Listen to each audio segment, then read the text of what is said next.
ശരി ചെയ്യേണ്ടുന്ന ശരി. കാര്യമൊന്നും ഇപ്പോൾ നമുക്കില്ല. ശ്രീ ജവാദ് കാരണം അവിടെ മുസ്തഫാവി ഒരു കൂടി ചേരുന്നുണ്ട്. പ്രധാനപ്പെട്ട ഒരു കാര്യം. ഞാനൊന്ന് ഇടപെടുകയാണ്. ഇപ്പോൾ ശ്രീ ജവാദ് മുസ്തഫാവി ഇപ്പോൾ ശശി തരൂരാണ് ഇത് പറഞ്ഞിട്ടുള്ളത് എന്നതുകൊണ്ട് തന്നെ അദ്ദേഹം മുസ്ലിം സമൂഹത്തിനെതിരെ സംസാരിക്കുന്ന ഒരാളല്ല. അതിനാൽ തന്നെ അത് ആ രീതിയിലും പ്രസക്തമാകുന്നുണ്ടല്ലോ. പക്ഷേ ഈ റിപ്പോർട്ടിൻ്റെ പ്രസക്തിയില്ലായ്മ അത് ചൂണ്ടിക്കാണിച്ചുകൊണ്ടാണ് അല്പം മുമ്പ് ശ്രീ ഷുക്കൂർ സൊലാഹി ഇവിടെ സംസാരിച്ചത്. പിന്നെ തരൂർ ഇതിനകത്തൊരു ടൂളായി മാറിയിട്ടുണ്ടോ എന്നുള്ള സംശയം അദ്ദേഹം പ്രകടിപ്പിച്ചു. പക്ഷേ അദ്ദേഹം തരൂരിനെ കുറ്റപ്പെടുത്തുന്നില്ല. അദ്ദേഹം ഇതിന് മുൻപൊരിക്കലും മുസ്ലിം സമൂഹത്തിനെതിരെ സംസാരിക്കാത്തയാളാണ്. അതുകൊണ്ട് ഈ അപരവൽക്കരണം അദ്ദേഹത്തിൻ്റെ ട്വീറ്റിലൂടെ ഉണ്ടായിട്ടുണ്ട് എങ്കിൽ പോലും അദ്ദേഹം ഇതിൽ പങ്കാളിയാണ് എന്ന രീതിയിൽ അദ്ദേഹം പറയുന്നുമില്ല. താങ്കളുടെ ഒരു നിലപാട് എങ്ങനെയാണ്? ഇത് ആത്മവിമർശനം അല്ലെങ്കിൽ ആഭ്യന്തര ചർച്ച മുസ്ലിം സമൂഹത്തിൽ നടത്തേണ്ട ഒന്നാണോ ഈ വേൾഡ് ബാങ്കിൻ്റെ ഈ റിപ്പോർട്ട്, സൗദി അറേബ്യയിൽ നിന്ന് മടങ്ങിയെത്തുന്ന പ്രവാസികളെ കുറിച്ചുള്ള? ഞാൻ ഇതുവരെ ഇവിടെ നടന്ന ചർച്ചകളും അതിൽ പ്രകടിപ്പിക്കപ്പെട്ട അഭിപ്രായങ്ങളും ഞാൻ കേട്ടിട്ടില്ല. പിന്നെ ഈ വിഷയത്തില് ഈ റിപ്പോർട്ട് ചെറിയ രൂപത്തിൽ ഒന്ന് പരിശോധിച്ചു നോക്കുമ്പോൾ എങ്ങനെയാണ് ബഹുമാന്യരായ ശശി തരൂർ MP ഇതിനെ ആസ്പദമാക്കിക്കൊണ്ട് ട്വീറ്റ് ചെയ്തിരിക്കുന്നത് എന്നാണ് എനിക്ക് മനസ്സിലാകാത്തത്. അദ്ദേഹത്തിൽ നിന്നൊരിക്കലും പ്രതീക്ഷിക്കുന്ന ഒന്നല്ല ഇത്. പ്രഥമ ദൃഷ്ട്യാ തന്നെ നേരത്തെ രാഹുൽ ഈശ്വർ പറഞ്ഞതുപോലെ 2013 കേരള മൈഗ്രേഷൻ സർവേയുടെ ഡാറ്റയിൽ നിന്നാണ് ഇതിനു വേണ്ട സാമ്പിളുകൾ എടുത്തിട്ടുള്ളത്. 63,230 അതിൽ 29,800 പുരുഷന്മാരുടെയും 33,340 സ്ത്രീകളുടെയും സാമ്പിളുകളാണ് കേരള മൈഗ്രേഷന്റെ സർവേകളിൽ ഉള്ളത്. അതിൽ നിന്ന് 8,614 നോൺ മൈഗ്രൻസിനെയും എന്നാൽ കേവലം 600-ൽ താഴെ മൈഗ്രൻസിനെയുമാണ് ഈ പഠനത്തിന് വേണ്ടി എടുത്തിട്ടുള്ളത്. ഈ റിപ്പോർട്ടിന്റെ പ്രഥമ ദൃഷ്ട്യാ തന്നെ ഈ റിപ്പോർട്ട് വായിക്കുമ്പോൾ നമ്മളതിനെ സോഷ്യോളജിക്കലി വിശകലനം ചെയ്യുമ്പോൾ ചില മെത്തഡോളജിക്കൽ പ്രശ്നങ്ങൾ, ഈ ക്വാണ്ടിറ്റേറ്റീവ് പഠനങ്ങളുടെ പൊതുവായ ചില പരിമിതികൾ, അതുപോലെ ചില സാംസ്കാരിക പ്രശ്നങ്ങൾ ഈ റിപ്പോർട്ടിലുണ്ട്. നിങ്ങൾ നോക്കൂ, ഇതിൽ നിന്ന് 8,614 നോൺ മൈഗ്രൻസിനെ ഒരു ഭാഗത്ത് നിന്ന് പഠനത്തിന് വിധേയമാക്കുമ്പോൾ ഇപ്പുറത്ത് 256 സൗദി മൈഗ്രൻസിനെയും 322 സൗദിയേതര ഗൾഫ് മൈഗ്രൻസിന്റെയും സാമ്പിളുകളാണ് ഇതിലെടുത്തിട്ടുള്ളത്. അടിസ്ഥാനപരമായിട്ട് മെത്തഡോളജിക്കലി ഇതിലൊരു സാമ്പിളിംഗ് എറർ ഈ സർവേയിൽ സംഭവിച്ചിട്ടുണ്ട്, ഈ പഠനത്തിൽ സംഭവിച്ചിട്ടുണ്ട്. അതുകൊണ്ട് തന്നെ ഇതിനൊരു ഇത്തരത്തിലുള്ള സർവേകൾക്ക് മാനദണ്ഡമാക്കപ്പെടുന്ന രീതിശാസ്ത്രം വെച്ച് ഇതിനെ ഒരു അശാസ്ത്രീയമായ പഠനമായി മാത്രമേ നമുക്ക് പരിഗണിക്കാൻ പക്ഷേ ഇത് അറിയാവുന്ന ആളല്ലേ ശശി തരൂർ? അദ്ദേഹത്തിന് ഇതേക്കുറിച്ച് വളരെയധികം പരിചയമുള്ള ആളാണ്. മാത്രമല്ല വേൾഡ് ബാങ്കിൻ്റെ സഹായത്തോടു കൂടി നടത്തിയിരിക്കുന്ന ഒരു പഠനം അത് അദ്ദേഹം പരിശോധിക്കാതെ എന്തായാലും ഇത്തരത്തിലൊരു അഭിപ്രായ പഠനം നടത്തുകയില്ലല്ലോ. അല്ല, ഞാൻ ശശി തരൂർ എന്തുകൊണ്ട് അത് ഇട്ടു എന്നത് അദ്ദേഹത്തോട് നമുക്ക് ചർച്ച ചെയ്യേണ്ട കാര്യമാണ്. ഇതിലെ ഡാറ്റ വെച്ച് നോക്കുമ്പോൾ നിങ്ങൾ ആലോചിച്ച് നോക്കുക, എങ്ങനെയാണ് ഈ സാമ്പിളിംഗ്, ഇത് നമ്മളൊരു കോമൺ സെൻസിൽ തന്നെ ഈ സാമ്പിളിംഗ് എറർ എന്നത് മെത്തഡോളജിക്കൽ ഇതിൽ ഉണ്ട്, ഈ പ്രശ്നം ഉണ്ട് എന്നതൊരു വസ്തുതയാണ്.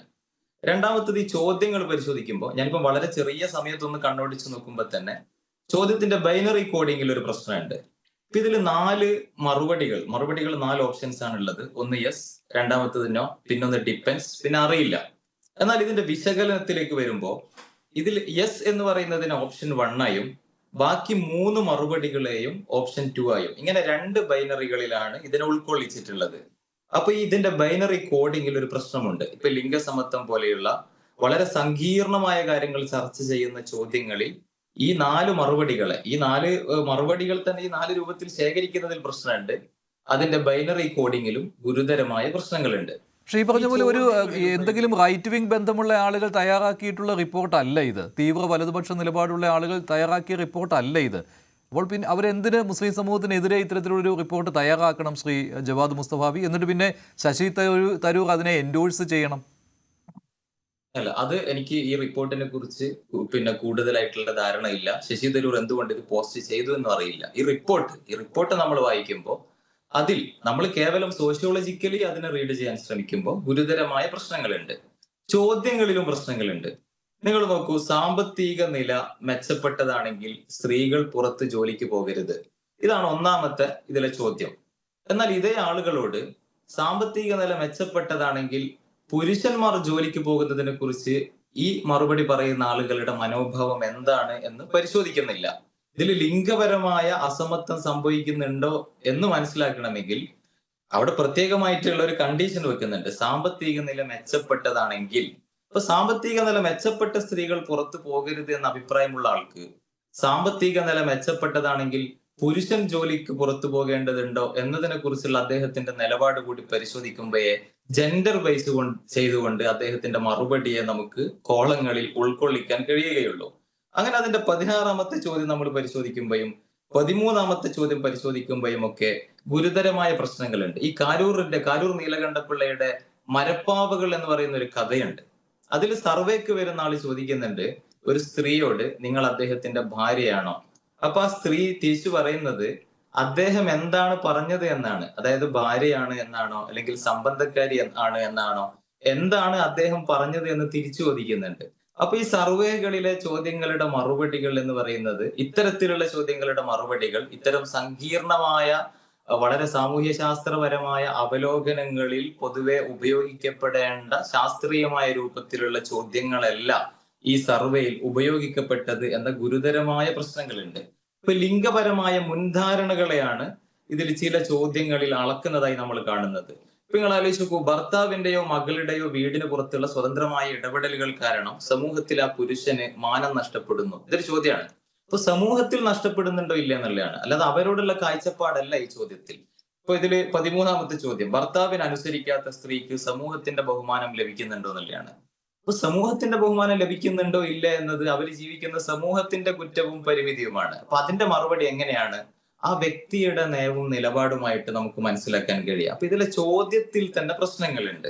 ഇതിലൂടെ എത്തിച്ചേരുന്ന വിശകലനങ്ങളിൽ വലിയ സാംസ്കാരിക പ്രശ്നങ്ങളുണ്ട്. അങ്ങേയറ്റം മുസ്ലിം വിരുദ്ധമായ, നിങ്ങൾ ആലോചിച്ചു കേരളത്തിൽ മൊത്തം നടക്കുന്ന ഗാർഹിക പീഡനങ്ങളിൽ എത്ര ശതമാനം സൗദി മൈഗ്രൻസ് ഉണ്ട് എന്നതിന്റെ കണക്കുകൾ ഇതിൽ കൊണ്ടുവന്നിട്ടുണ്ടോ?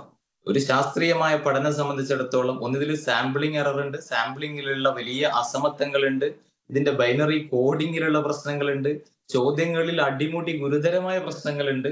അതിനു പുറമെ കേരളത്തിൽ ഇത്തരത്തിലുള്ള ഒരുപാട് ഡാറ്റകൾ ഉൾക്കൊള്ളിച്ചുകൊണ്ട് നടത്തേണ്ട ഒരു വലിയ സങ്കീർണമായ വിഷയത്തിലുള്ള പഠനത്തെ വളരെ നിസ്സംഗമായി അനാസ്ഥയോടെ കൈകാര്യം ചെയ്തുകൊണ്ട് തയ്യാറാക്കിയ ഒരു റിപ്പോർട്ടാണ്. ശരി, ഞാൻ ഒന്ന് ഇടപെടുകയാണ്. ശ്രീ രാഹുൽ ഈശ്വർ, അങ്ങനെയാണെങ്കിൽ ശശി തരൂർ ഇതിനെ എൻഡോഴ്സ് ചെയ്യാൻ പാടില്ലായിരുന്നുവല്ലോ. പക്ഷെ താങ്കൾ തുടക്കത്തിൽ പറഞ്ഞൊരു കാര്യമുണ്ട്, പിന്നീട് താങ്കൾ അതിൽ നിന്ന് ഡീവിയേറ്റ് ചെയ്യുമെന്ന് തോന്നുന്നു കേട്ടോ. ഈ വഹാബിയൻ ആശയധാര, അതിനെ സ്ട്രെസ് ചെയ്ത് താങ്കൾ പറഞ്ഞിരുന്നു. അല്ല, അതാണ് ഇതിന്റെ പൊളിറ്റിക്കൽ കോണ്ടെക്സ്റ്റും കൂടെ പറയാം. അതായത് എന്തുകൊണ്ടാണ് ഇത് ഡിബേറ്റ് ആവുന്നതെന്ന് നമ്മുടെ മുസ്ലിം സമൂഹം വളരെ ശക്തമായി തന്നെ ശ്രീ ജവാദ് ആണെങ്കിലും ശ്രീ ഷുക്കൂർ സുലാഹി ആണെങ്കിലും നല്ല കൗണ്ടർ നെറേറ്റീവ്സ് പറഞ്ഞു. അതായത് രണ്ട് കാര്യങ്ങൾ. ആദ്യം, അതായത് ഇത് ശരിക്കും ശശി തരൂർ ട്വീറ്റ് ചെയ്യുന്നതല്ല. ശശി തരൂറിന് മിലൻ വൈഷ്ണവ് എന്ന് പറയുന്ന ഒരു വ്യക്തിയുടെ ട്വീറ്റിന്റെ മറുപടിയായി പറയുന്നതാണ്. ഈ മിലൻ വൈഷ്ണവ് എന്ന് പറയുന്നത് സീനിയർ ഫെല്ലോ ആണ്. അദ്ദേഹം കാർണഗി എൻഡോമെന്റ് ഫോർ ഇന്റർനാഷണൽ പീസിന്റെ ഒരു സീനിയർ ഫെല്ലോ ആണ്. കൗതുകം എന്ന് പറയട്ടെ, Carnegie Endowment for International Peace ഒരു സെന്റർ ലെഫ്റ്റ് നിൽക്കുന്ന തിങ്ക് ടാങ്കും ആണ്. റൈറ്റ് വിങ്ങും അല്ല, സെന്റർ പോലും അല്ല, സെന്റർ ലെഫ്റ്റോ ലെഫ്റ്റ് ലിബറൽ അല്ലെങ്കിൽ സെന്റർ ലെഫ്റ്റ് ലിബറൽ നിൽക്കുന്ന ഒരു തിങ്ക് ടാങ്ക്. രാഹുലിന്റെ ട്വീറ്റ് ശശി തരൂരിന്റെ ട്വീറ്റ് പരിശോധിക്കുമ്പോൾ അതിൽ ഈ റിപ്പോർട്ടിനെതിരെയുള്ള പരാമർശമായിട്ട് തോന്നുന്നുണ്ടോ താങ്കൾക്ക്? ഇല്ലല്ലോ അല്ലേ? ആശങ്കപ്പെടുത്തുന്നു എന്ന് പറയുമ്പോൾ പ്രഥമ ദൃഷ്ടിയായത് വായിക്കുകയും ഇനിയും രണ്ട് മുസ്ലിം സമൂഹത്തോടും എനിക്ക് ഇപ്പോൾ വ്യക്തിപരമായി പറയാനുള്ളത്, അങ്ങനെ ഒരു ഫീഡ്ബാക്ക് വരികയാണെങ്കിൽ, പ്രത്യേകിച്ച് ശ്രീ ശശി തരൂർ അടക്കമുള്ളവർ വരികയാണെങ്കിൽ, നമ്മളൊരു ഇൻട്രോസ്പെക്ഷനും ഇന്റേണൽ ഡിബേറ്റും എടുക്കുക എന്നതിനപ്പുറം മനഃപൂർവ്വം ഇസ്ലാമോഫോബിയ ഉൽപ്പാദിപ്പിക്കാൻ എനിക്ക് തോന്നുന്നില്ല ശ്രീ ജവാദിനോ ശ്രീ ഷുക്കൂർ സലാഹിക്കോ അങ്ങനെ ഒരു അഭിപ്രായം ഉണ്ടാവും. ശ്രീ ശശി തരൂർ അങ്ങനെ ഇസ്ലാമോഫോബിയ പറയുന്ന ഒരു വ്യക്തിയല്ല, തീർന്നില്ല. നേരത്തെ ശ്രീ ഷുക്കൂർ സലാഹി പറഞ്ഞൊരു നല്ല കാര്യമുണ്ട്. ഇന്ത്യയും പ്രത്യേകിച്ച് കേരളവും സൗദി അറേബ്യയും തമ്മിലുള്ള ബന്ധം, നമ്മുടെ പ്രധാനമന്ത്രി സൗദി അറേബ്യ അല്ലെങ്കിൽ നമ്മുടെ ഇമ്പോർട്ടന്റ് മന്ത്രിമാർ പോകുമ്പോൾ നമ്മുടെ ചേരമൻ പെരുമാളിന്റെ മോസ്കിന്റെ ഗോൾഡ് റെപ്ലിക്കയൊക്കെയാണ് കൊടുക്കുന്നത്. അപ്പോൾ നമ്മളൊരു വലിയ മതസൗഹാർദ്ദ പാരമ്പര്യമുണ്ട്. എന്നാൽ ഹിന്ദുവോ ക്രിസ്ത്യൻ, ഇപ്പോൾ ഉദാഹരണം ഹിന്ദുക്കളിലെ കാസ്റ്റ് കമ്മ്യൂണിറ്റി നെഗറ്റീവ് സ്റ്റീരിയോ ടൈപ്പുകളെ കുറിച്ച് പഠനങ്ങൾ വന്നാൽ ഞങ്ങൾ ഹിന്ദുക്കൾ അതിനെ ഡിഫെൻസീവ് ആകണ്ട, നമ്മുടേതായിട്ടുള്ള തെറ്റുകളുണ്ടെങ്കിൽ നമ്മുടേതായിട്ടുള്ള പ്രശ്നങ്ങളുണ്ടെങ്കിൽ അത് പരിഹരിക്കാം എന്ന് പറയുന്നതല്ലാതെ അതിനപ്പുറം ഇതിന്റെ പിന്നിലൊരു കോൺസ്പിറസിയോ അങ്ങനത്തെ ഒരു കാര്യം കാര്യം ഉണ്ടെന്ന് എനിക്ക് തോന്നുന്നില്ല. വളരെ ഇതായിട്ട് പറഞ്ഞാൽ അവർ പഠിച്ചതെന്ന് പറഞ്ഞാൽ beyond money does migration experience transfer gender norms, ഇതാണ് അവർ അവകാശപ്പെടുന്നതിന്റെ എംപിരിക്കൽ എവിഡൻസ് ഉണ്ടെന്നാണ്. പക്ഷേ ഒരുപാട് ലിമിറ്റേഷൻ ഉണ്ടെന്ന് നേരത്തെ പറഞ്ഞതുപോലെ എല്ലാവരും സമ്മതിക്കുന്ന കാര്യങ്ങളുണ്ട്. അപ്പോൾ ശ്രീ ശശി തരൂർ അതിന് റെസ്പോണ്ട് ചെയ്യുന്നതിനപ്പുറം മനഃപൂർവ്വം ഏതെങ്കിലും രീതിയിൽ ഇത് പറയുമോ എനിക്ക് തോന്നുന്നില്ല. അദ്ദേഹം തന്നെ പറയുന്നു, ഞാൻ റെസ്പോണ്ട് ചെയ്യുന്നത് ഒന്നിനും വേണ്ടിയിട്ടല്ല, എന്നെ ഇന്റലക്ച്വലി സ്റ്റിമുലേറ്റ് ചെയ്യുന്ന ഒരു കാര്യത്തിന് വേണ്ടിയിട്ട് അദ്ദേഹം പറയുന്നത് മാത്രമേ ഉള്ളൂ. അല്ലാതെ മുസ്ലിം സമൂഹത്തെ ടാർഗറ്റ് ചെയ്യുന്ന രീതിയിൽ ശ്രീ ശശി തരൂർ എങ്ങനെങ്കിലും അങ്ങനെ പറയുമെന്ന് എനിക്ക് തോന്നുന്നില്ല. ഒരു കോൺഗ്രസ്സുകാരനോ തരൂർ സാറോ ചെയ്യുമോ. ഇതിൽ ഇന്റേണൽ ഡിബേറ്റിന്റെ സ്പേസ് ഉണ്ടെങ്കിൽ അവരെടുക്കുക, ഇല്ലെങ്കിൽ ഒരുപക്ഷെ അത് അക്സെപ്റ്റ് ചെയ്യാൻ. ജവാദ്, അങ്ങനെ ഒരു ഇന്റേണൽ ഡിസ്കഷന്റെ ഒരു സ്പേസ് ഉണ്ടോ ഇതിനകത്ത്? ആഭ്യന്തരമായിട്ട് ഒരു ചർച്ചയ്ക്കുള്ള സ്പേസ് ഉണ്ടോ? താങ്കൾ അതിനെ അങ്ങനെ കാണുന്നുണ്ടോ? തരൂർ ആവശ്യപ്പെടുന്നതാണല്ലോ. ഞാനതില് രാഹുൽ ഈശ്വർ പറഞ്ഞതുപോലെ ശശി തരൂർ ഇസ്ലാമോഫോബിക് ആണ് എന്നോ അത്തരത്തിലുള്ള ആരോപണങ്ങളൊന്നും ഉന്നയിക്കുകയല്ല. അദ്ദേഹം വ്യക്തിപരമായിട്ട് എന്തർത്ഥത്തിലാണ് അത് ട്വീറ്റ് ചെയ്തത് എന്ന് അദ്ദേഹത്തിൽ നിന്ന് തന്നെ നമുക്ക് വിശദീകരണം കേൾക്കേണ്ടതാണ്. ഞാൻ സംസാരിക്കുന്നത് ഇപ്പോൾ പുറത്തു വന്നിരിക്കുന്ന ഈ റിപ്പോർട്ട് അവലോകനം ചെയ്തുകൊണ്ടാണ്. അതില് വലിയ പ്രശ്നങ്ങളുണ്ട്. അതിന്റെ സെലക്ഷൻ ബയാസ് നോക്കുകയാണെങ്കിലും അങ്ങനെ ആ റിപ്പോർട്ട് അടിമുടി നമ്മളൊരു സോഷ്യോളജിക്കലി വിശകലനം ചെയ്യുമ്പോൾ ഗുരുതരമായ പ്രശ്നങ്ങൾ ആ റിപ്പോർട്ടിലുണ്ട്. അപ്പോൾ ലിംഗപരമായ മുൻധാരണകളെ കുറിച്ചുള്ള ചോദ്യങ്ങളാണ് അതിൽ ഒരുപാടുള്ളത്. ഒരിക്കലും ആ വ്യക്തി എങ്ങനെയാണ് തന്റെ കുടുംബത്തിൽ തന്റെ സമൂഹത്തിൽ പെരുമാറുന്നത് എന്നല്ല ഈ സാമ്പിളുകൾ എടുക്കുമ്പോൾ ചോദിക്കപ്പെട്ട ചോദ്യങ്ങളിൽ നിന്ന് ശേഖരിക്കുന്നത്. കേവലം സമൂഹത്തിന്റെ ലിംഗപരമായ മുൻധാരണകൾ, സമൂഹത്തിന്റെ നടപടിക്രമങ്ങൾ, സമൂഹത്തിലുള്ള പ്രവണതകൾ, ഇത്തരം കാര്യങ്ങളാണ് ഇതിൽ ശേഖരിക്കുന്നത്. കൂടുതൽ വാർത്തകൾക്ക് news 18 Keralam YouTube channel subscribe ചെയ്യുക.